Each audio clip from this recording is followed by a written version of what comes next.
After No Time to Die last week, I was like, fuck it, let me go back and like learn a little bit. So I've started watching all of the James Bond movies. Damn, all of them. And I'm like 1.5.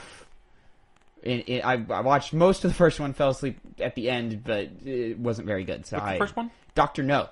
Dr. No. Okay, yeah. Didn't like it at all. No semblance of a plot. It was like everybody showed up to location and was like, hey, what's something cool Sean Connery can do here? And then they didn't think of anything cool for him to do. Yeah, not a very good movie, I don't think. And then I started From Russia with Love and was immediately enjoying that more. From Russia with Love. That was Sean Connery too? Yeah. Okay, and I never actually. I've heard of the name. 6 are Sean Connery, I think. 5 or 6 are Sean Connery, and then there's one George Lazenby. And then there's 7 Roger Moores, and then somewhere in there, Connery did a spin-off non-canonical Bond film that most people don't really care about. Oh. And then it was like 7 Roger Moores, 2 Timothy Dalton, I think his name is, and then there's 4 Pierce Brosnan, thank you. And then of course 5 Daniel Craig's after him. 5 Daniel Craig's. Yeah. That was. There's 5. Quantum of Solace is always just like is forgotten by me. It's a boring movie. Yeah. It is a boring movie. Anyways, but Connor, enough talking about Bond. We did enough Bond talk last week. Let's get right into the show. What's poppin', players? Welcome back to the Two Penny Gamescast. I am your host, Tavin Bothel, here with my good friend and co-host, Connor Elliott. Say hello to the people, Connor. Howdy. And, ladies and gentlemen, if you didn't know, every week, me and Connor, we sit around this little table that we got. You can't see the table because it's an audio-only podcast. But we sit around this little table, and we come to you with 2 topics each about the video game industry. 2 pennies, if you will, and we give you our 2 cents on them. You can catch this show every week, so far, without miss. Not a single week has been missed so far. That's actually pretty impressive. I'm into it. Yeah. I'm into it. We're going to have some holiday stuff coming up soon. We're going to have to figure out what we're going to do. Yeah. But, as of right now, everything seems pretty good. Every week, Monday, 8 a.m., youtube.com/2pennygamescast, or mainstream popular podcast streaming services of your choice. We're on the Spotifys, the Apple Podcasts, the Google Podcasts. We're on the SoundClouds. Go check us out. Leave us a follow. Drop a like. Share it with your friends, please. We really do appreciate it. If you'd like a little bit more of that 2 Penny Games content, we've got an entire first-time playthrough of Until Dawn that me and my good buddy Phil recorded for October. That's up at youtube.com/2pennygamescast right now, where we did our show Hype. Have You Ever Played? A show that we premiere live at twitch.tv/2pennygames. Come watch us play video games live. Hype, Have You Ever Played is a show where me and Phil show each other a video game the other one has never played before. Right now, we're working our way through some Resident Evil 2. Yes, that was the next. Yeah. Is it giving Phil the spookies, the heebie-jeebies? You gotta go watch and find out. That will also be up on YouTube here shortly as soon as we finish, alongside other game playthroughs and stuff that you can find right over there. I'm surprised you guys didn't beat Resident Evil 2. I figured you would. You know what? He was surprising me with how thorough he's being. Oh, really? He's being very thorough. He's Okay. cleaning out a lot of rooms, doing a lot of scavenging and stuff. He's doing pretty well. He probably won't beat my save record, though, will he? No. No. Yeah, no one can beat No, that. you were what, like 39 or something? 39, Some ridiculous almost shit? breaking 40. Totally unnecessary.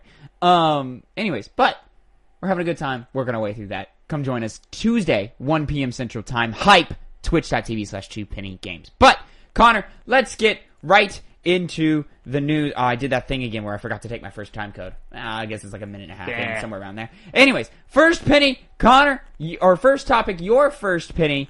G4 is back. We've been known this, but they've officially announced a launch date. So, pulling an article from IGN, G4 will officially relaunch next month. At long last, G4 will officially be making its return on November 16th, 2021. In 2021, G4 will launch on not only, quote, the channel lineups of Verizon Fios, Cox, and Xfinity TV, but it will also stream on Philo? I think Philo. And collaborate with Twitch on a multi-year promotional and commercial partnership through G4's official Twitch channel. Channel-specific content will also be featured on G4's social platforms and YouTube. G4 programming is set to be delivered through a first-of-its-kind 24/7 broadcast studio, which looks to also serve as a collaborative workplace and professional esports and gaming environment. G4 Studio is located in Burbank, California, and is designed by Populous, the company behind Yankee Stadium, Red Bull HQ, and Esports Stadium Arlington. The official lineup at launch features the return of such classic shows as X-Play and Attack of the Show, alongside new shows like the weekly esports comedy series Boosted. The launch lineup with descriptions from G4 is as follows. And then it's you can go in and through and watch each of their little things. They got Attack of the Show, they got X-Play, they got Boosted, they got Ninja Warrior, they got ESL Gaming, they got Dungeons and Dragons Limited Series. At launch, G4 will return with the hosts of Kevin Pereira and Adam Sessler. Oh, Adam Sessler making a return. That's cool. Esports personalities like Alex Golden Boy Mendez, Avali May, and Fruskerin. WWE superstar Xavier Woods, a.k.a. Austin Creed. YouTube personalities like Kasim G, Gerard the Completionist, and Gina Darling. Twitch streamers like Fiona Nova and Will Neff. V-streamer Code Maiko, and a degenerate rat puppet named Ratty. Is that an inside joke? Is that a thing? There was a puppet in one of the original G4 shows. It's blown out my mind. I don't know. Blown out my mind. I tried to come up with an expression, and that's what I came up with. Okay, so Connor, G4. I never watched back in the day, and frankly, I could not care less about this. Why is this exciting? The reason why I did it was because I attribute G4 with the reason why I got into video games as much as I did. You know, because I first started playing Mario Kart, Wind Waker. I played games on my Game Boy Advance, some Pokemon games. I did that kind of stuff. I know a lot of people, when they were young, around our age, would play those kinds of games, and as they grew up, you know, sometimes they would keep up with video games, as many people did, but other times they would drop off on them, like my brothers did, for example.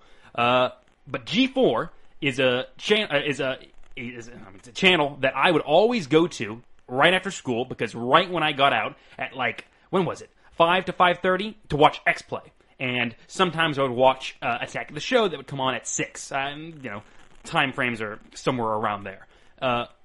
And some games that I would go on to play later on, I played because of what I saw on X-Play. In fact, the reason why I bought an Xbox 360 was because they would constantly cover, they would always mention Oblivion, Elder Scrolls 4 Oblivion. And I saw the gameplay, and I always wanted to get my hands on it. I was obsessed with it. So I buggered my parents until I was able to get an Xbox for Christmas, and from there it's history. So Buggered my parents. I buggered my parents. I like English.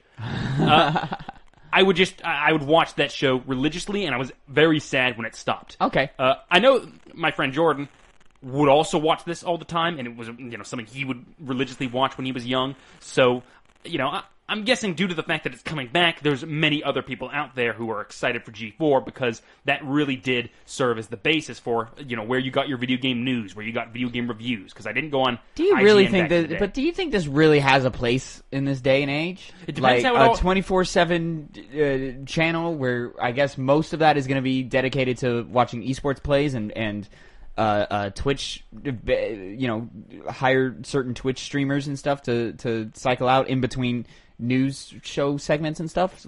All this is cool, but like the internet's been around for a long time, and it's kind of finessed how to do all of these things. Like you can get all of this stuff on YouTube now, and so what is the purpose of doing this and getting it through mostly TV programs with Verizon and with all these other fucking companies that I've never fucking heard of before? No, I mean that kind of way to view things is gone past us, because we use streaming services all the time and watch things online, and that's all I have to say about that. Xfinity TV, who cares? Yeah, I don't care at all about those channels, because obviously I'm not going to go to TV solely because of G4. And to be honest, it could just be nostalgia. It could come back and just not have the same spirit as back then. It could be very corporate-y. I promise you it won't. I'm not going to make. I don't know about corporate-y, but I promise you it won't have that same energy. I'm not going to make any final judgments. I'm just very interested to see that something like this is coming back, seemingly out of the blue, because I remember we like we had mentioned before, we knew G4 was coming back a couple months now.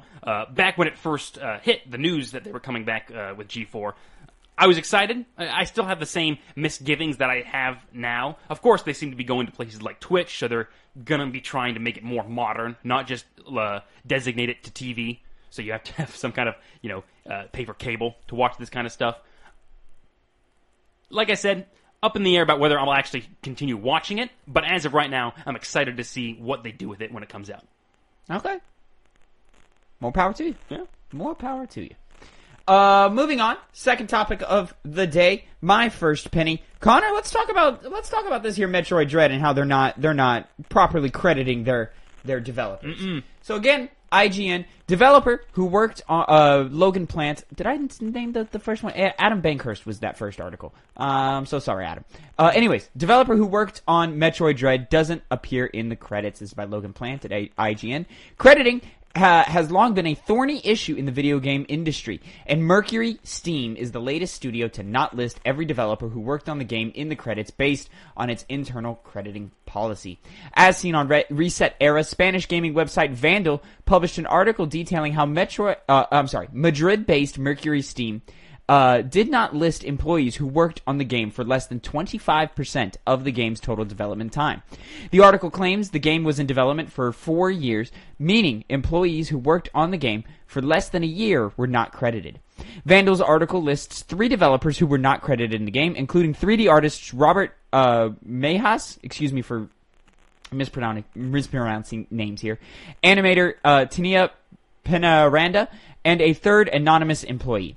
Mejas took to LinkedIn to congratulate the team and ask Mercury Steam directly why he's not in the credits despite the game using assets and environments Mejas worked on. IGN has reached out to Nintendo and Mercury Steam for comment, but in a statement to GameStop, the developer said, quote, "We accredit all those who certify a minimum participation in a particular project, usually the vast majority of devs. We set the minimum at 25% of development time." Mercury Steam says there are exceptions for employees who make, quote, "significant creative and or technical contributions."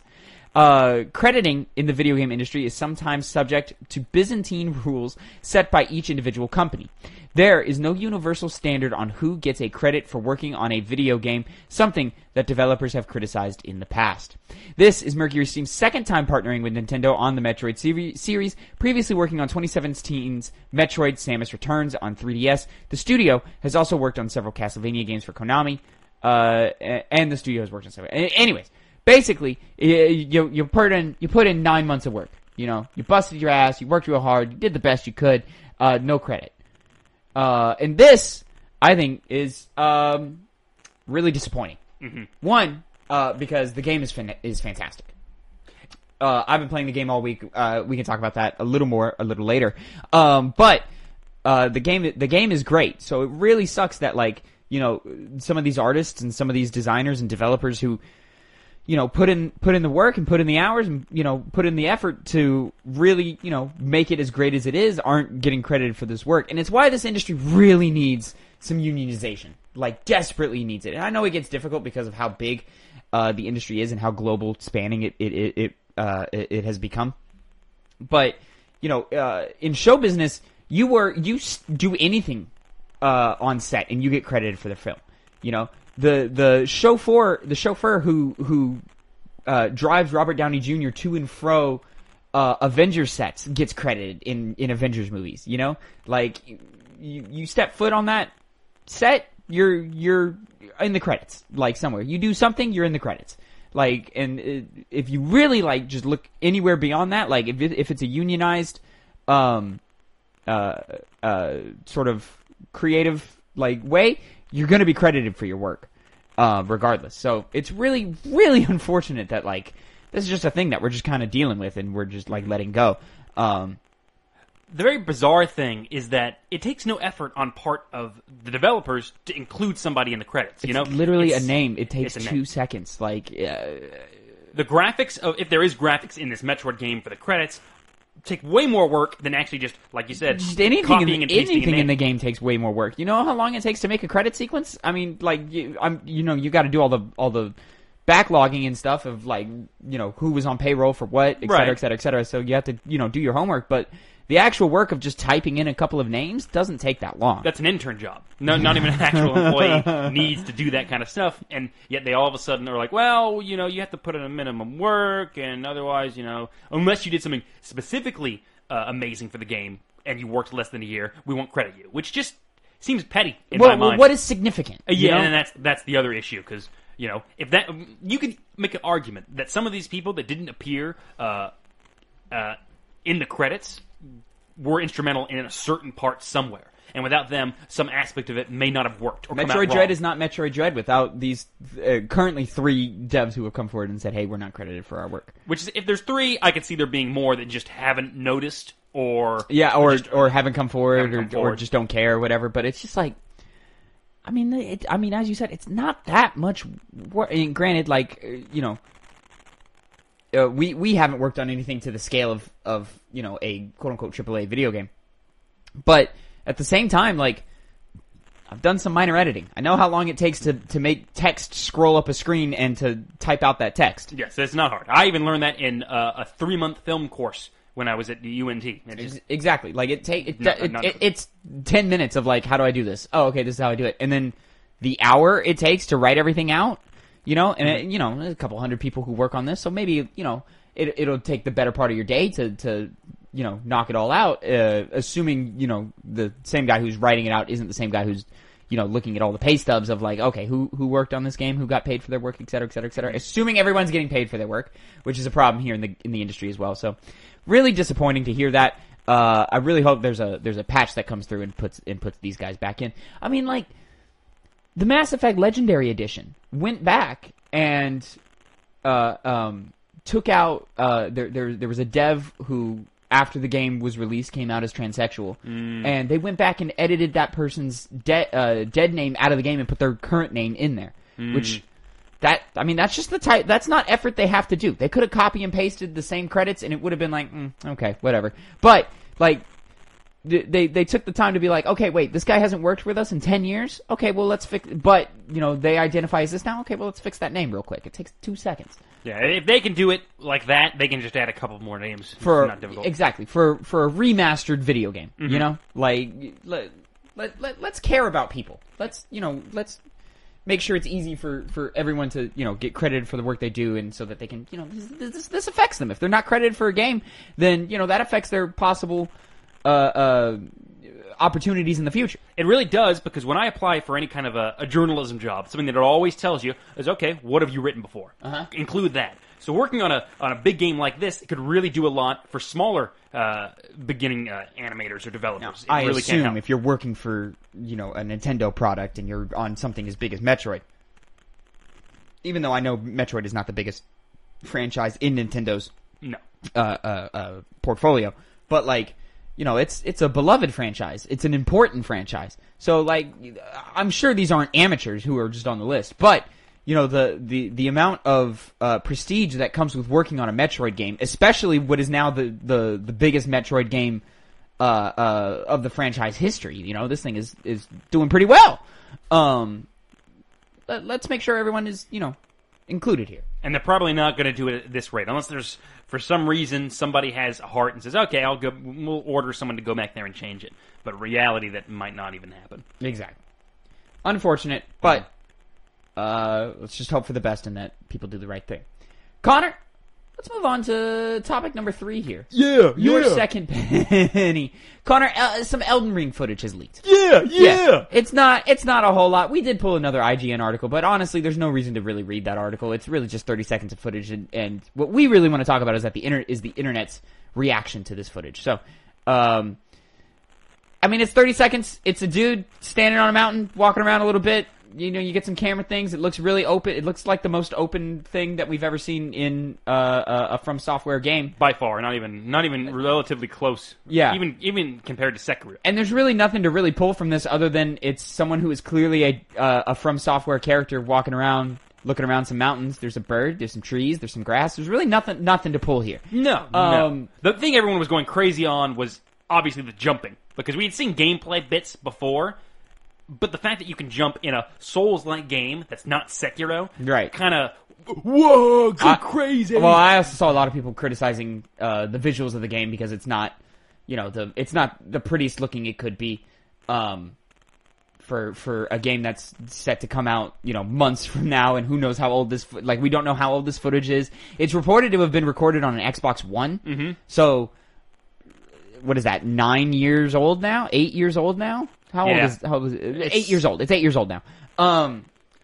So, it's we're sitting here I saw a lot of people pointing their fingers and be like, oh, this game looks like shit. This is a next-gen game. I'm like, guys, this is old. This is clearly... We don't know when in the process this footage was recorded. If he's literally just walking around some mountains and then jumping a little bit, to me that speaks, okay, let's make sure the game runs. Yeah, it could have just been a simple, boot up the game, let's jump, see if it works. Yeah. It really doesn't matter. Even the graphics themselves aren't so bad that I would even care at all. I wouldn't call it ugly. I know we call it ugly either. It's far from next gen worthy, quote unquote. This is a game coming out on last gen consoles.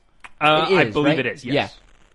So there's some cross generation stuff happening here. So I'm not really caring too much about visuals for a game, but we should expect where there's a gap between the two. I mean, even Spider-Man Miles Morales, which launched day and date, with all of that. I played the PS4 version. The PS5 version is just undeniably better. In every single way. It looks better, it performs better, it plays better, it's just better in every way. So, and if this is some Xbox One footage, which was a console that came in underpowered, compared to its direct competitor, mm-hmm. Okay, yeah, it's okay, so it's not gonna be the prettiest fucking game. Who the fuck cares? And once again, it's leaked footage. We were never meant to see it.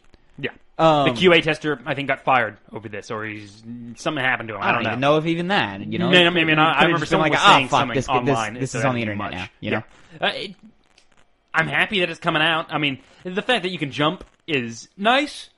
Obviously, they need Dark Souls games. You can jump, but it's a running, and then you have to click the run button really quickly to jump. And it's the one good thing about that back in the day was that you can glitch things out or get over certain areas that you wouldn't otherwise want to. Tactics. Exactly, because you're not supposed to jump over certain things because there's not a jump mechanic that is made for that kind of traversal. Right. So, obviously we're not going to be having that in Elden Ring. But we knew this game was going to be so much larger than the other games of the past. We knew it's an open world game. The other games, sure, you can explore and there's a lot to do, but they're not open world, right?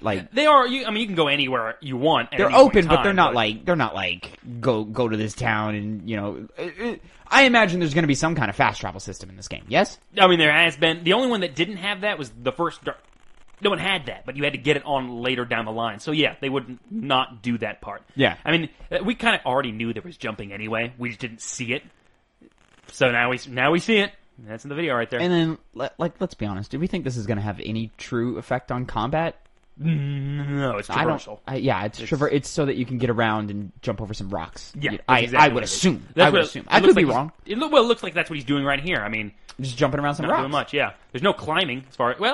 No, I don't think there's climbing. This looks like to be undeniably the biggest From Software environment that I've seen.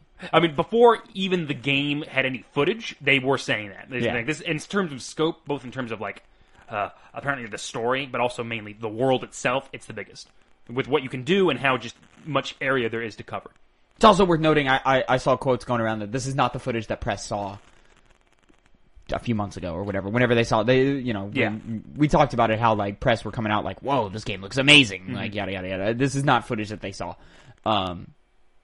So that was, it is from QA. So. Again, internet going crazy, goes, this game looks like it's going to be terrible or something. And it's like, okay, guys, relax. You weren't supposed to see this. You weren't supposed to see this. Let's wait until we see something that we were supposed to see, meant to see. And this is not going to launch what happened with Halo Infinite, where people complained about the graphics and then it got delayed. So we're not even seeing that. This is going to have no impact on anything. It's just gotten people, woo, like myself, jumpy. I get to see someone jump, and then I jump in real life. It's fun. That's it. So Halo, you brought up Halo, and it just put me on this train of thought. Oh yeah. They had their second technical test a few weeks ago or whatever. We didn't really cover it because it wasn't really newsworthy. No. But people are losing their minds over this new Halo, man. I'm very excited. I sent you a video through Discord of somebody throwing a grenade at a warthog, yeah, and it being launched and grappling hook it right away. Yeah. to go over the Oh, top. dude, I've seen some crazy stuff with that grapple hook. Did you know that grapple hook, that's not like an ability or anything. That's a pickup. Oh, I know. in Oh, the it's a world. pickup? It's a wait, pickup. I thought it was just a thing that you It's always on had. it's on a timer. No, it's on a timer. That you gotta go get. You know? Like the weapons and stuff. Like they're keeping it very traditional arena shooter where everyone loads in with the same loadout. That's okay. That's actually pretty good. You know, and you're meant to use the grapple hook as an ability to gain an advantage, et cetera, et cetera. But like, dude, the clips we're seeing of that grapple hook are insane. Like the amount of people who are like, "Oh, I'm going off this edge because somebody drove me off. No, I'm bouncing out, and I'm fucking Spider-Manning my way back, and I'm fucking swinging like a maniac getting there." Simple stuff like that will breathe life into Halo multiplayer, I feel. Yeah. Because And on top of that, everyone is like, "This shooting feels great. Everything feels great. We love it, et cetera, et cetera, et cetera." So it looks like at least the multiplayer portion of Halo is going to be a hit. I'm very excited for that. Very cool. I'm hoping the rest of it is just as well crafted as that. Anyways, Connor, let's move on to our final topic of the day. My second penny. Connor, is Nintendo ripping us off? No, dude, they're changing the online landscape. Yeah, but are they ripping us off, though? But if they're changing the online landscape, they're not ripping us off. They're giving us... they're making us pay what we need to pay to get it. It's amazing. Anyways, we're pulling another article from IGN, again from Adam Bankhurst. Nintendo Switch Online Plus expansion pack release date and pricing revealed. Now, it's worth noting the last Nintendo Direct, they said, hey, we're doing this thing. It's an optional thing. You don't need to do it. Nintendo Switch Online Plus expansion pack. So this is like some extra shit you're getting. It's for all the like the Nintendo 64 emulator shit, and some other things that we're going to get into for a minute. But they didn't announce the pricing at the Direct. They've announced the pricing this last week. I think it was tacked on to the Animal Crossing Direct or something. They did something with Animal Crossing this week. We're not fans of Animal Crossing, and honestly, it was so in depth in the Animal Crossing world that it's just not worth regurgitating here. I saw a bunch of tweets talking about a frog chair. Apparently, that was like people like this chair, man. Yeah. People like this chair. I don't fucking know, man. I don't know anything about that. For once, I'm out of the loop. It sounds like Animal Crossing fans are going to be having a good time. Yeah. That's what it sounds like. Well, it doesn't take much to make them happy now that they finally got their game. They got a frog chair now. They got a frog chair. Anyways, so Adam Bankhurst writes. And it's worth noting that there was an update saying Nintendo has confirmed that the Nintendo Switch Online Plus expansion pack will officially launch on October 25th, 2021. We neglected to talk about last week. Phil fucking chewed my ass out because he wanted to come onto the show and talk about it. We neglected to talk that Sora is coming to Smash last week. Oh, We totally yes. forgot. But that's October 15th, isn't it? No, wait, that's already passed. Is it? Yeah, because it's the 17th as of the day of recording. When was it? 18th that it was supposed to be coming out? I couldn't fucking tell you. I'll look it up. Yeah, look it up real quick.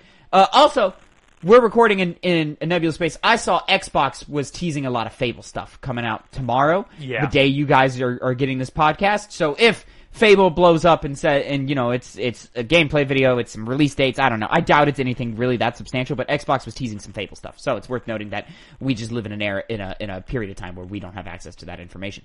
Moving on. Finally to the Nintendo shit. Also, additionally, the new Switch versions of the Nintendo 64 and the Sega Genesis controllers are now available for pre-order for those who have a Nintendo Switch Online membership. Good for y'all. Nintendo has announced that the Nintendo Switch Online Plus expansion pack membership, I hate their naming conventions over there at Nintendo, they're trash, which will give Switch owners access to Nintendo 64 and Sega games alongside Animal Crossing New Horizons Happy Home Paradise DLC, will cost $49.99 a year. A $30 increase from the standard membership. If you have other Switch owners in your family, a family membership, which can support up to 8 Nintendo account holders, will cost $79.99 for 12 months. No release date has... Oh, no, the update, we do have a release date. For comparison, the Nintendo Switch Online membership costs $3.99 for 1 month, $7.99 for 3 months, and $19.99 for 12 months. What did we say per month here? We haven't gotten into it yet. A family membership costs $34.99 in 12 months. As previously mentioned, the expansion pack unlocks access to the Nintendo N64 games such as The Legend of Zelda: Ocarina of Time, Super Mario 64, Mario Kart 64, Sega games like Sonic the Hedgehog 2, Echo the Dolphin, and Streets of Rage 2. And Animal Crossing New Horizons Happy Home Paradise DLC will cost $24.99 on its own. Nintendo Switch Online members will also be able to purchase full-size wireless Nintendo 64 and Sega Genesis controllers to play these classic titles as you remembered playing them. This news was announced on the same day as the latest Animal Crossing Direct. It was a Direct that revealed Animal Crossing New Horizons version 2.0 that brings it with blah, blah, blah, blah, blah, blah, blah, and Animal Crossing. Nintendo also shared that these updates would be the last major updates to the game that has sold over 33 million copies since its launch in March 2020. They're wrapping things up with their game. I think that's a mistake. That game made a lot of money. Nintendo, you should milk the shit out of it. While you wait for the launch of Nintendo Switch Online Plus expansion pack, please sure to check out. Okay, whatever. IGN, relax with your self-plugging and stuff. So $49.99 a year, a $30 increase from the standard membership. Direct comparison here. Hold on, $34.99 for 12 months was the original membership. So $50 versus $35. That's a $15 difference. That's a lot. It's a pretty big thing. It doesn't seem that's worth a it. lot, and I don't quite understand why it's packaged this way. And it feels like the throwing in the DLC thing was like a last minute. Oh shit, let's throw this in real quick, like to sweeten the deal.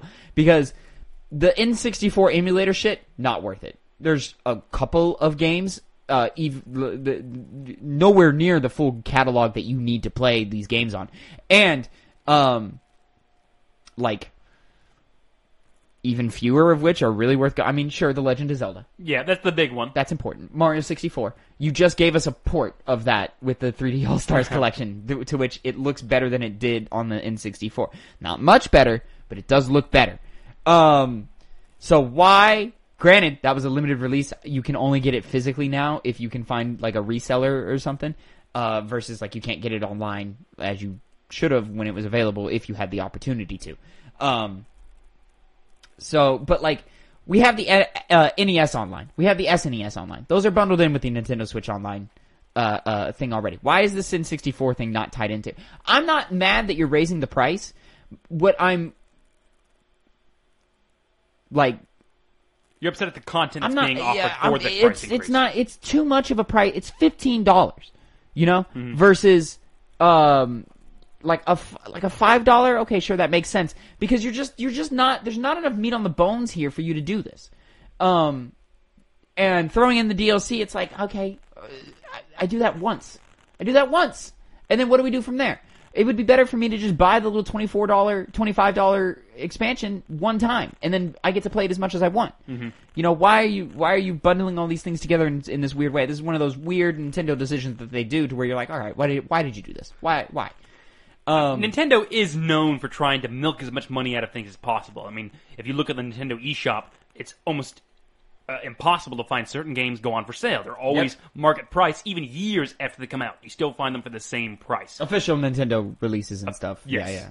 Yeah. So, I mean, it doesn't really surprise me that they're going to try and milk this expansion pack when they have the opportunity to do so, because they know people are still going to buy it. But my thing is that that they'll play those N64 games and the Animal Crossing content. What is the likelihood that they're going to lower it in a few months?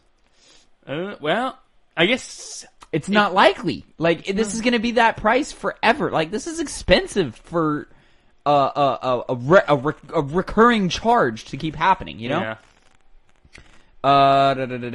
Like $79.99 for the family account versus what was the family account? A family membership was $34.99. So that's all I would need. $35 versus $35. Oh, I'm sorry. It was $20 for the 12 months, and then $50. So it is a $30 increase. $30 increase. What is going on here? $80 versus $35 for a family deal? Like, why would I do this? Mm-hmm. Why would I invest my money into this? It would be better for me to just buy. If I'm an Animal Crossing fan, I buy the DLC standalone, and then I keep myself to that. And if I really want to go back and play those N64 games and the fucking Sega Genesis games, and if I want to go back and play the NES and the SNES shit, your money is better spent buying a Wii U and getting it off of the what do they call it, the Virtual Console. Or Wii U is very the Wii U store. It's the Nintendo Virtual Console or something like that. Your money is better spent doing it off of that. And yeah, you can argue it's like, okay, well, I pay an extra $30 here versus having to pay for $15, $20 a piece over there. But like this is a recurring charge that's not going to go away. I just don't see how it's worth it if it came with a fucking controller. If it came with something, but you have to buy that separately. Those special N64 controllers, you don't get them exactly with this thing. So and there's another price, another thing you have to pay for. Connor, I'm currently working off of I currently have Nintendo Online through a card that I was gifted. It was a year-long 12-month membership card that somebody gifted me for Christmas or my birthday or whatever the fuck it was. And I was like, oh, okay, cool. I didn't apply it until recently. For what reason did you even do I that? wanted to fuck around with one of the old Zelda titles. Oh, that's it? Yeah, I did that for like a week, and then I was like, all right, well, now I've got this membership. Ask me how many times I've played online on Nintendo since then. 0. Not once. Not fucking once. I'm surprised you... Well, yeah, you wouldn't have even gotten it if you didn't have that card, would you? No. Wouldn't even considered it. No. Oh, you and I bought a year on the family plan, and we split it between you, me, and Phil. It was like fucking a couple of bucks. Mm-hmm. Like $7 a piece or some shit. So, like, if you do that, that makes sense. That, that is strategic. But, like, but we did 1 year and we didn't renew it. Yeah. And nobody noticed when it went out of date. We were all just like, I don't fucking know. I honestly regret even getting in on that. I didn't even use it. I wanted to play Tetris 99. I had a really good time with Tetris 99. You did love that. Tetris 99 is great. I guess that was worth it for you then. Tetris is phenomenal. But, yeah, it's just like, there are other ways to get this content. And granted, maybe not, the most accessible ways, but there are ways. And as long as the Virtual Console is still available on the Wii U, I'm not fucking touching your goddamn expansion pack. I refuse. If I have a 3DS, I'm gonna go buy the remasters for all these old Zelda games before I buy this. You know what I mean? Yeah, I wouldn't even... This is just a waste of money if you do buy it. It's such a waste of money. Like... To which I just look at it and I go, why? Why are you making this decision? There is nothing redeemable about this decision. It's $30 increase across the board for no reason, no real reason. Let me look up the N64 offering here. N64. While you're looking that up, Sora is coming out tomorrow. So by the time you're listening to this podcast, he's going to be out in the U.S. He's for some reason coming out early in the U.S. and coming out everywhere else on Tuesday, including Japan. Japan? Yeah. It comes out tomorrow night, or it comes out tomorrow? Tonight. It comes out tonight. 12, yeah. I'm assuming it comes out at 12 tonight because it's October 18th. Interesting. Which good for us. Yeah. Well, the Nintendo stuff gets weird sometimes. Does it? Yeah. We're like, okay. So I have the N64 list here, which these are good games, but there's just not enough games. Mm-hmm. I've got Mario Kart 64, classic. The Legend of Zelda: Ocarina of Time, classic. Star Fox 64, classic. Mario Tennis, classic. Super Mario 64, classic. Dr. Mario 64, meh. Yoshi's Story, somewhere between good and classic, right? Mm-hmm. Win Back Covert Operations, never heard of that before in my life. Sin and Punishment. Sin and Punishment, people like Sin and Punishment. I've never seen that, but it looks cool. I know people who like Sin and Punishment. No. And there's things like Pick Up and Play where you can save and jump back in, and they've got that cool feature where like you can like put your game in hibernation and then come back to it. So that that's some like quality of life shit that just wasn't available in the early 2000s when the N64 was popping. Mm-hmm. You can play online. We can play N64 online. That's great. That's cool. Let's play some Mario 64 online. But who the fuck is doing that for $30? No. $30 to do that? No. Fucking let's buy a family pack. Let's play Mario Kart 8. That's an hour of content, maybe. And then we'd be like, Yeah, that's a fuck around and have fun. That's like what we were doing with All Stars Brawl. Nickelodeon All Stars. We were like, all right, let's have fun for an afternoon or whatever. Maybe we'll do it again in the future, but like, this is a recurring charge. Yeah. And the initial charge is just a lot, also. Give friends a hand. When playing online, you can display a hand-shaped cursor on your friend's screen. Use it to give hints or points or point out strategic locations. You can even clap to congratulate them. I'm gonna Connor, if you ever hopped into my game and put a little pointer on my screen and said, look at this, I'm gonna fucking bully you. I'm gonna bully you for wasting your time doing that. Not even if I clap for you? Fuck you. I gave you a little applause when you beat Bowser? Cheer them on with voice chat. You can use voice chat in these games via Nintendo Switch Online and smartphone apps. What's the point with clapping then? Could we not fucking do that? What's the point of clapping then? You're gonna hear you on the voice chat. Yeah, voice chat that you can't do through your Switch. You have to do it through your phone. Listen, Tavin. I'm not saying I would, or I will. I definitely would not. But if people really, really wanted to play these games, there's other avenues they can do. Less legal avenues. Where is Smash Brothers? That might sell a lot of people. What are you talking about? $30 for these 9 games? What? I won't lie. If they did include like Melee or Original Smash, that's a GameCube game. Melee is a GameCube game. Oh, it's on. Oh yeah. Yeah. So N64. Where is Smash? Well, Where's Smash? Not here. It's all Nintendo characters. It's not like fucking Brawl, which is, lost to oblivion because Snake and Sonic are in it. Well, maybe less so Sonic, but Snake is in it. Mm-hmm. Super Smash Bros. Ultimate, we're never going to get a game like this again. No. Smash Ultimate. Smash Ultimate is an incredible fucking thing. That alone is worth the purchase of a Switch. That's one of the 7 wonders of the world. We're never going to get... You're right. We're never going to get that. We're never going to get anything like that again. The next Nintendo console, Ultimate's not going to have a port. And if it does, it's going to miss these third-party characters. There's no way we're going to get these the best way to play Smash right now is on Switch with Ultimate. It's the best way to play Smash. Yep. But Smash 64, where the fuck is it? That's all. That's 12 Nintendo characters. It's all your shit. You own it. You own all of it. It's all yours. Where is it? That might even revitalize it for like tournament play, even, but not now. Where is it? Okay, hold on. Sega Genesis Online. What is the offering here? How do you spell Genesis? GEN. My brain. I think that's it, right? No, it's like you. No, just do it. Prove me wrong. Online. Genesis Online. It's not you at all. Switch. I got schooled on AP style writing where I can spell things, and I couldn't spell that. You got schooled? Oh, you were educated. I was educated. Yeah, schooled. That's a different context. You get Sonic the Hedgehog 2, classic. Streets of Rage 2, classic. Echo the Dolphin. Yeah. Okay. Castlevania Bloodlines. There are better offerings. There are better Castlevania offerings that you can get on other platforms. But how else could you play Golden Axe? Golden Axe. That is a classic game, though. Is it? It is. People talk about Golden. Is it kind of like is it like a Gauntlet type game? I couldn't tell you. Huh. I don't know anything. Strider, classic game. Mm-hmm. Contra Hardcore. Pretty sure you can get Contra other ways, and I've never heard hardcore being spoke. I've heard Contra 2, things like that. But anyways, Dr. Robotnik's Mean Bean Machine. Go fuck yourself. And $30. Go fuck a month. Go fuck yourself. On top of the $20 I'm already spending. This is terrible. The hypothetical $20 that I'm already spending. Yeah, which you're not. Which I'm not. Gunstar Heroes. Imagine someone there's other paying shit for here. this. Hold on, there's other shit here. No, then that's sort of redone. Musha? Musha? Musha. Never heard of it before. Phantasy Star 4, The End of the Millennium. I've heard of Phantasy Star, but I've never heard people shout from the rooftops about Phantasy Star 4. Mm-hmm. Could be wrong. Rise Star, Shining Force, Shinobi 3. Yeah, that's it.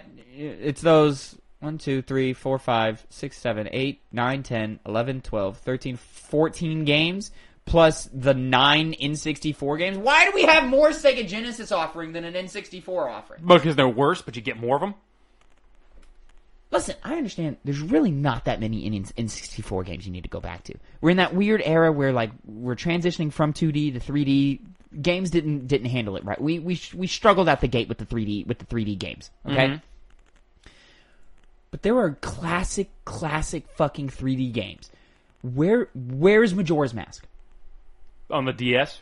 Exactly. Mm-hmm. Yeah. Go buy a fucking DS because there's a phenomenal offering on the DS. There's so many fantastic, phenomenal games that I wish they would port to Switch that are just living on the 3DS and are going to die on the 3DS. Hopefully they'll be able to change that in the near future or in the far future because it's Nintendo. They seem to always want to put more and more games on their Switch. But Connor, it says something that me, who has zero interest in a Wii U, I'm more inclined to buy a Wii U than I am to subscribe to this service. You play Skyward Sword. The original. I can... the original. Yeah. I was going to say, I have Skyward Sword on my Switch right now. You did buy that. I played it for an hour and never touched it again because I was like, this is clearly not the best Zelda game. From the jump, I can tell it's not that great. Yep. You and everyone else says that. From the jump, it felt cheap from the beginning. Uh-huh. Much how Super Mario Sunshine feels cheap from the jump. Mm-hmm. It feels like the cheaper version of all the other versions of that game. I like Sunshine is still a classic. I like hosing people down in that game. It's fun. Yeah. Sunshine is great. By the way, you can check out my full review of Super Mario Sunshine over at youtube.com/2pennygamescast after the hype Super Mario Sunshine. Go check it out. It's a good time. It's one of my favorite games that we've done on hype. But yeah, this just isn't worth it, bro. No. This is absolutely just not worth the price at all. And I really don't understand how this justifies any price hike at all. I think this is one of those things that's not going to sell that well. I feel like most people won't be buying this. I don't think anybody's going to be buying this. Just we'll have to wait and see how the sales numbers of. I mean, don't get me wrong. Somebody's going to buy it because somebody buys everything. Of course, yeah. They have money to throw around. They like the N64 games. They'll say fuck it and buy it. Yeah, they'll say fuck it and buy it. But this is not worth your money. Mm-hmm. It's not worth your money. Go invest in a 3DS. Go invest in a Wii U. Go buy things off Virtual Console. There are classic games on both of those consoles that are worth your time. You know what I'm saying? Yeah. Outside of going back and hitting the nostalgia things. Like, I bought my PlayStation Vita for nostalgia purposes, so I could play Metal Gear, so I could play Ratchet & Clank, so I could play Sly Cooper on the go.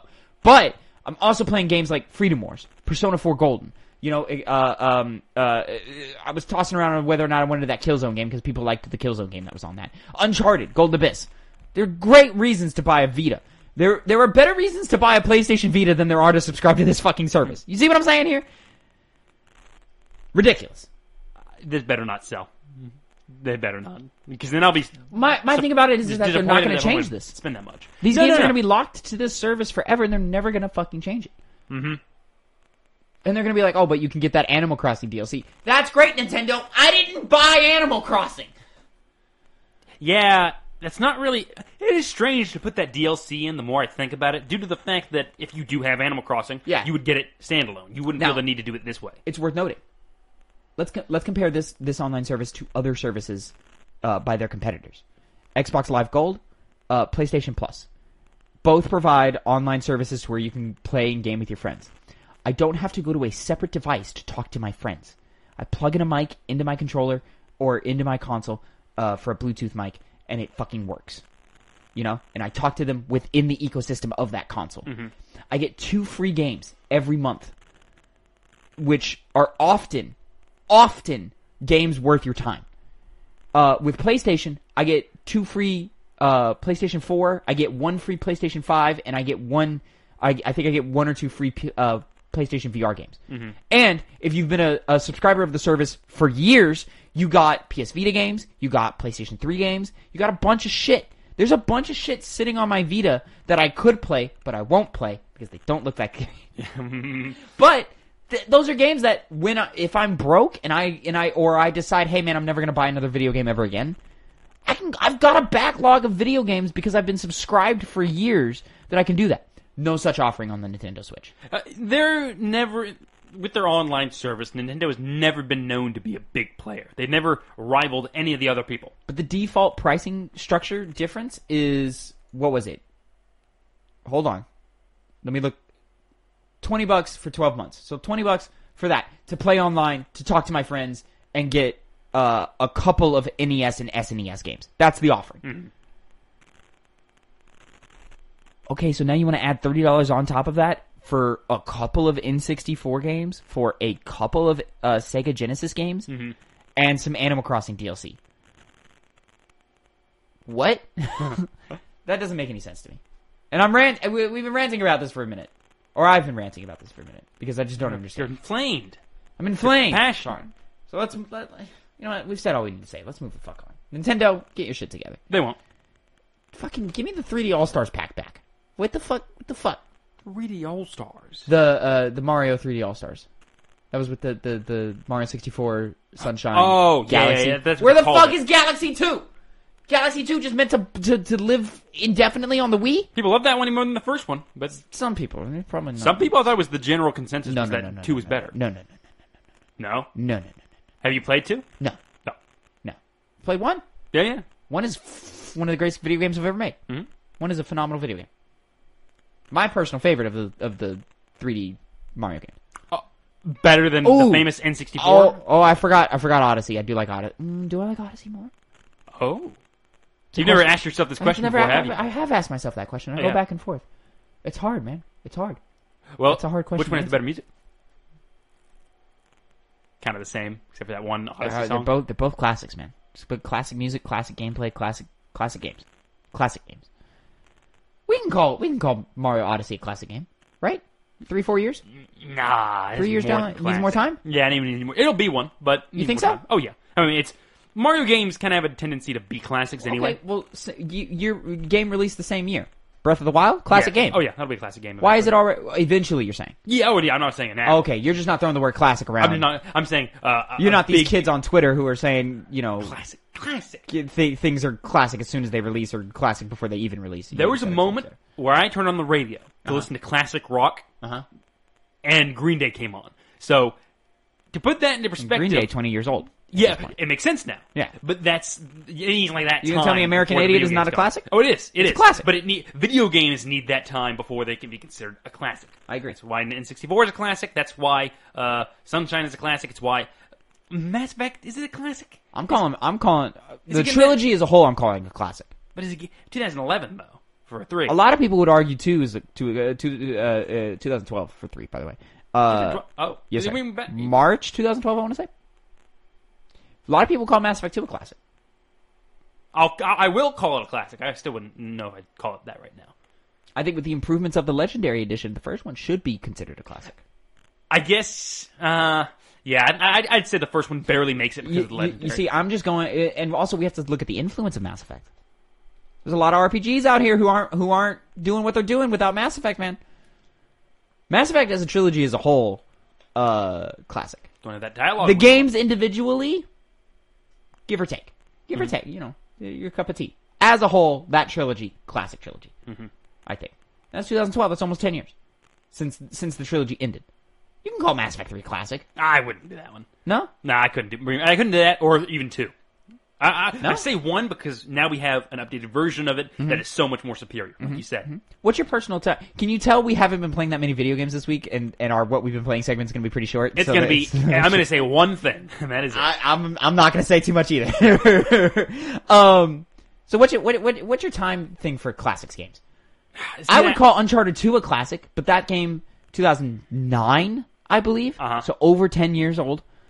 But like you can still see the influence of Uncharted 2 today. Go look at the Call of Duty Black Ops. Call of Duty. What is that new one coming out? Vanguard. Vanguard. Yeah. You can see Uncharted 2 influences in Call of Duty Vanguard. Over a decade later, that's classic material, right? You see, my basis for it, if I'm being put on the spot for it, is at most 20 years. 20 years? Yeah. First Last of Us, right now, classic or no? No. You're going to say the first Last of Us game is not a classic It's going to be. I'm just saying it's not right now. Dude, you got a hard line for classics. I got a hard line, yeah. Mine is a very hard line. Like it is a time thing. It's not a quality time. It is not an impact time. It is a time. See, I think it's. I agree with you. Time is important, but my measure for time differs depending on what is going on. You know, like I would call Spec Ops: The Line a classic. Impact, not really there. Influence, not really there. But you can go back and play that game, and it's a phenomenal game. Yeah. Gameplay, generic Gears of War game. You know, Gears of War. You're not calling a classic? Maybe not the first one. Yeah, I wouldn't say the first one. 2 would definitely be in time, but like I said, I'm pretty hard line on the time. You're a hard line, man. Hard lines. 20 years is a long time. It is a long time. None of the Mass Effects have been 20 years. No, that's why I say. That's why I gave it to the first one because it's got a new and improved version of it. Yeah. That just came out recently, and one just like it's still a while. You're gonna tell me GTA 5 is not a classic video game? The impact, the influence, GTA 1, GTA 5, the reach. I wouldn't say classic. That's not a classic video game to you? Super impactful, super game-changing, super... I mean, like, can I call a game... That game has been on 3 different generations of hardware. It has, because they just keep shelling them out. See, they do. With GTA 5, it's still on... it still is like one of the highest-selling games on... You're going to say like Skyrim is not a classic video game? It's getting there. It's getting close. Oh, my I can accept leading it to like 15 years.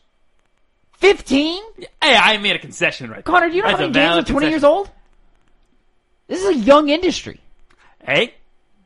then that means there's not as many classic games yet. 20 years old. Maybe less than I thought. Yeah. Like I said, I have to look and like... because like Doom, for example, is a classic video game. So I would have to look at how far Doom away 64. That is. Or the original Doom, rather. Yeah, the original for PC or whatever. Or the 64 version. Yeah. I would look at that, because I'd have to sit down and look and say, okay, how long ago did that came out? That'd be like definite baseline. Anything like below... anything that happened before then is automatically a classic if it had... enough impact to be considered such. Now, let's see that. Yeah, 1993. Yes, he has over. You're not. Are you there? You're there. Like I said, that's not the baseline. I'm just saying that like that's an example. I'd have to look at what 20 games years. would be that. Yeah. Damn. I mean, games have been coming out since the 70s. You're gonna tell me you can go back to the first Doom game and have a good time now? But I don't judge a game whether it's a classic based off playability now. Because at that point, I feel like years and years down the line, when we have like giant chairs we sit in and we get transported to the virtual world to say, yeah, Uncharted 2 game? Yeah, that's unplayable now. You have to look at what video games were before Uncharted 2 and what they are now. I can't hear you. I'm in the sphere. Uncharted 2 changed the game, bro. Oh, sorry? You can't be in the game? This is not classic. You don't get God of War 2018 without Uncharted 2. Okay. You more specifically don't get it without The Last of Us, but you don't get it without Uncharted 2. Just in case I'm getting lost here, my point. This is just a time thing. It's a time thing. I'm not saying, like, there are games that I look at. There are games you're pointing at and you're going, okay, they will be classics. Yeah, but for me, I'm going to be a hard ass. It's like when someone has a new album drops. You're like, this is going to be a classic right here. Like, you could probably analyze that. To me, 5 years. It takes 5 years to call something a classic. Yeah, see, for me, it's a little bit longer.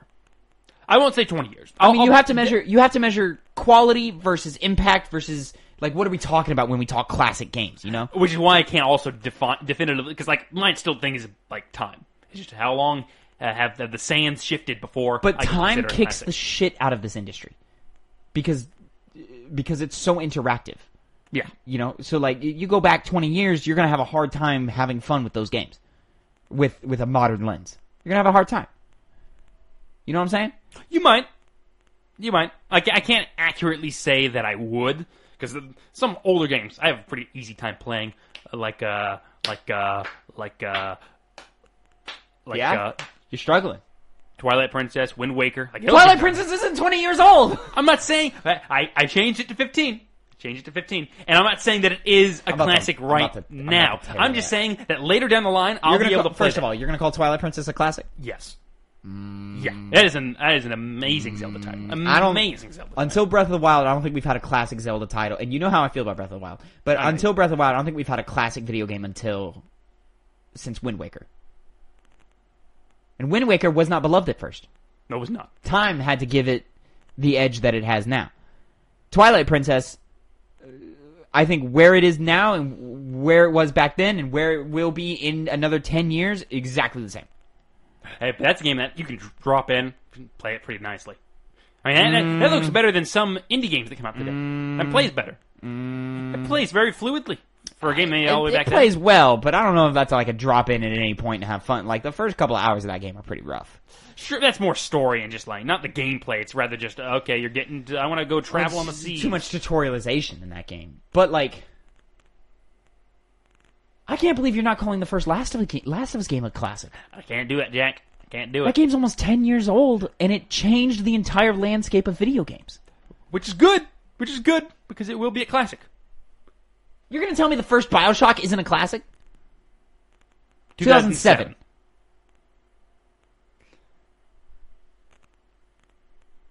You're doing the math in your head. I was watching you doing your math. Yeah. That's on my hands, too. That's like 14 years.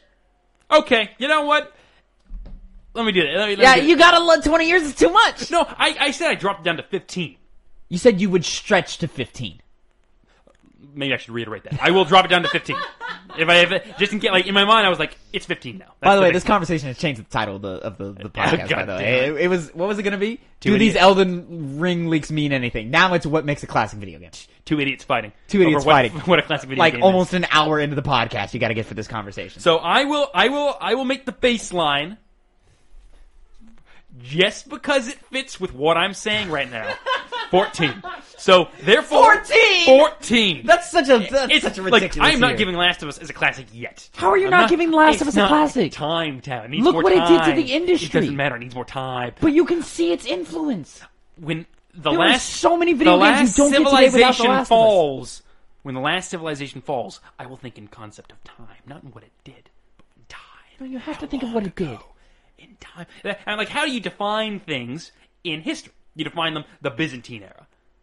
By what time period took place, what time frame, and how long ago that relates. And see, like, to me, I think impact and influence gives you a cheat code. What? I think if your impact and your influence is high enough, you can skip the time thing. I agree with you. I struggle to call Super Mario Odyssey a classic right now, but I don't struggle to say that for Breath of the Wild. And I'm not a fan of Breath of the Wild, but I can look around, I can remove my personal feelings, and I can look around at the landscape of video games and go, that changed shit. Shit is different now because of Breath of the Wild. So, it's coming up on 5 years. So but I can look around and see its influence, and I go, well, it's kind of hard not to call it a classic, bro. Well, I guess to more accurately define my definition of a classic, I don't even consider impact. I consider just No, you how have to consider popular impact. it was at the time. Like something could be incredibly popular, but did there's nothing a lot for of the landscape. there's a lot of okay. What are your sliders? What are the sliders? Because to me, it's impact, influence, quality of game, the longevity of the game, meaning how long can I play it before it feels old, or before it's just not playable to modern gamers, and then time. Does it get forgotten in time, or does its influence stay? Now, do people keep going, hey man, you got to go back and play this? I'm going to simplify this to an area you're going to hate. I got two sliders. Right? Why do you have two sliders? I got two sliders. There's so much nuance in this conversation. I got time and popularity. That is the least important fucking slider. Popularity is the least important slider. You know what I listen to, Tavin? I listen to classic rock. Now, I listen to a lot of classic rock. But you're not going back to the 80s and listening to all the mediocre to hey, this is pretty good, but it's not classic shit. Exactly. And frankly, wake me up before you go. Fuck you. Like that song, yeah. It's not going to change You're things. going to say that song's not a classic song? No, it is a classic song. I'm just saying it didn't change things.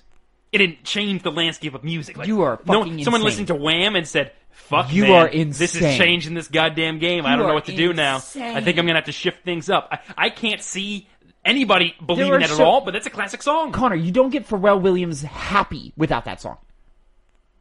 I don't know if that's true or not. I don't either, but I'm going to say it. Call Pharrell and then ask him, did Wham serve as inspiration? He's going to say no. That's what I'm going to say right now. You're going to say you don't have a similar feeling when you listen to those two songs? Similar feeling, yes, but like, did it impact it? Would one thing happen without the other? Because there's a lot of catchy pop songs. Connor, you played Horizon Zero Dawn this year. Yeah, I did. You're going to tell me the mechanics and the influence clearly taken in Horizon Zero Dawn without Knights of the Old Republic, without Mass Effect, without Dragon Age, you're going to get the same video game? Now, I did mention that I changed the standard for time. Knights of the Old Republic, that's counted on there. You haven't played KOTOR. Doesn't matter if have you played Have I played every video game that I would consider a classic? No. The original Final Fantasy? I don't think anybody is reaching to the original Final Fantasy as a classic video game. It saved Square Enix. It did save. It's an important video game, but it's not a classic video game. You can't go. What the difference? Because time is killing that game. You can't go back and play that game and have a good time now. But it did. It was very popular. I don't count impact. It was popular in Japan. And then it saved Square Enix. Is now they've become one of the bigger game developers. There is not a classic Final Fantasy game until, and I personally wouldn't call it a classic. There's not a classic Final Fantasy game until 4.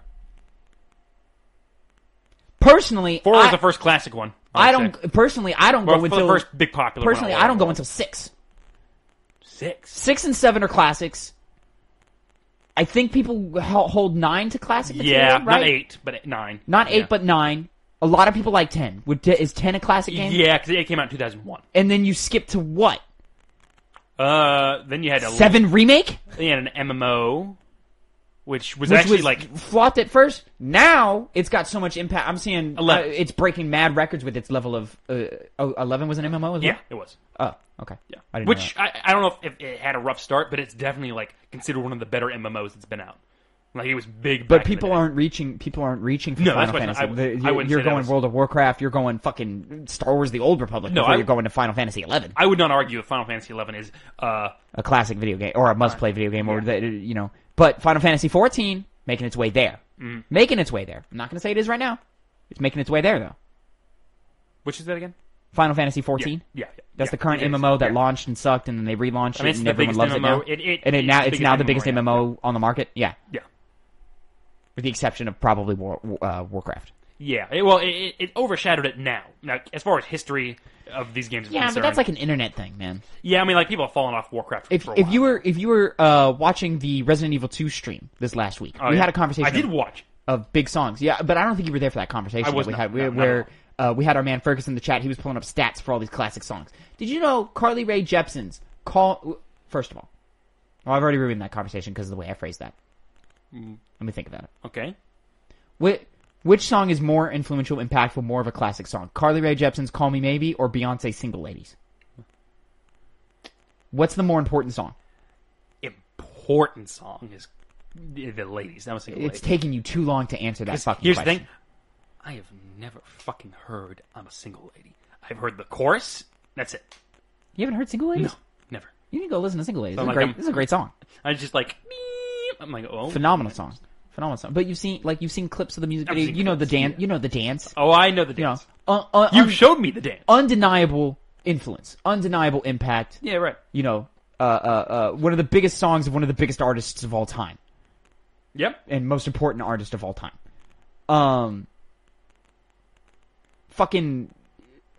Carly Rae Jepsen's "Call Me Maybe" has more views on YouTube than Beyonce's "Single Ladies." Well, that's like YouTube. It was big. Like that's like but that's That's why popularity doesn't matter. Well, popularity does matter because that's also going to be considered a classic. I don't weigh classics of like what is more of a classic. It's just mine's not. I don't rate it based off like is this a more classic game than that classic game. It's just like you enter the realm of there classic are games and that then are you're classic. there are games that are the impact is greater than its popularity because you can see its influence later down the line. Yeah, which is why I can understand why you would use that as a slider for what is classic and what is not. But I mean, even if it's more important than popularity or how famous it was at the time or even now. Connor, what is the most important video game of all time? Super Mario Bros. Like you're disgusting. I don't know what like that's that's not a terrible answer. That's not a terrible answer. There's a lot of arguments you can make. I go Pong. Yeah, see, that makes sense. See, Pong. That's hard to say, though, because it's like... Super Mario Brothers is not a bad answer, though. Mario Brothers arguably saved the gaming industry. That's not a bad answer. It's not a bad answer. Now that you thought about it. My life has been like being told, like, Super Mario Bros. Is the most important game in video game history. Super Mario Bros. Is the most important game in video game history. So I just kind of went to that first. You know, I see it. Makes sense. But I don't even know if that's true. Because I don't even know what I would define as the most important video game of all time. Pong makes tons and tons of sense. I'm going Pong. I'm going Pac-Man. Tetris. Tetris. No, Tetris is a great example, Connor. Tetris is super important. But is it more important than Super Mario Bros. Or Pong? I would say Pong is more important than Tetris, despite the fact how important Tetris is. Not to undersell it, of course. Of the 4 games I just named, or we just named, rather, I'm going Pong. Oh, it's hard between Mario and Tetris. I named Pac-Man, really? but Pac-Man I'm putting on the lower end of those 4 games.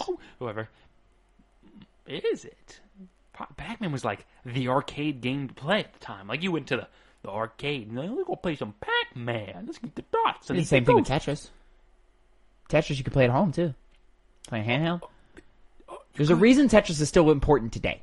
Yeah. You know? It deserves it. Tetris 99, Tetris Effect, Tetris Connect to get whatever the fucking new version is where you play with friends or whatever. Mm-hmm.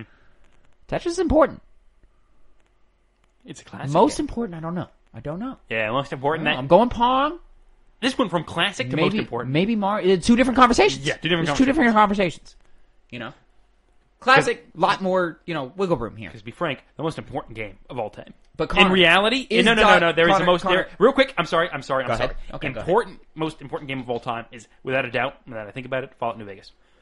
Fallout New Vegas has revolutionized communities online. All right, ladies and gentlemen, that has been your episode 64 of. How appropriate this is. Oh no, it's 65. Fuck. You're off. You're off one. This has been your episode 65 of your 2 Penny Gamescast. We're not gonna do this. We haven't been playing anything. No. I've been playing Metroid. What have you been playing? I'll just mention it. Marvel vs. Capcom 3. I tried that out. I fucking hate you. I tried it out once. I didn't buy it. I just tried it out last night. Like, I went over to a D&D game and I downloaded it. I played it. I played as Nemesis. He was one of my characters, and Dante and Virgil. Yeah, it's a cancerous game. It's ridiculous. All right, ladies and gentlemen, this has been your 65th episode of the 2 Penny Gamescast. Thank you so much for listening if you made it all the way through this segment. Remember, you can get us every Monday, 8 a.m. Central Time, youtube.com/2pennygamescast. Google Podcasts, Apple Podcasts, Spotify, SoundCloud. Go check us out. Go share us, rate us, review us, all that great stuff. Leave a like. We really do appreciate it. Remember, you can watch us play video games live, twitch.tv/2pennygames. We're going to be finishing off Resident Evil 2, and if we have time, we'll be finishing off Jak 2 this next week. It'll be a good time. You're excited for that one? So excited to be done. And you can catch our full first-time playthrough of Until Dawn right now, youtube.com/2pennygamescast, which reminds me, I need to upload the review of After the Hype of Until Dawn that we've recorded, and do I want to stick it on the end of this episode? Sure. Why the fuck not? Go for it. Why the fuck not? I don't know how long the video is. It's like less than 20 minutes long. Fuck it. Yeah, you know? okay. Connor, it was a great conversation. Thank you so much for joining me again this week, as we do every week. Remember, we haven't missed a date, and we don't intend to miss any dates anytime soon. A keyword: intend. Intend. Yeah. Something may happen, emergency, who knows. I lose a leg. But COVID didn't shut us down. Fucking holidays didn't shut us down. The slow decay of time hasn't shut us down. Yeah. We've only good. been doing this for a year and some change, so it's not Slow that much decay of decay. time. But Well, it's time. Slow. time. Anyways, please drop a subscribe, a follow, all that fun stuff. And until next week, have a great week. And Connor, say goodbye to the people. Goodbye.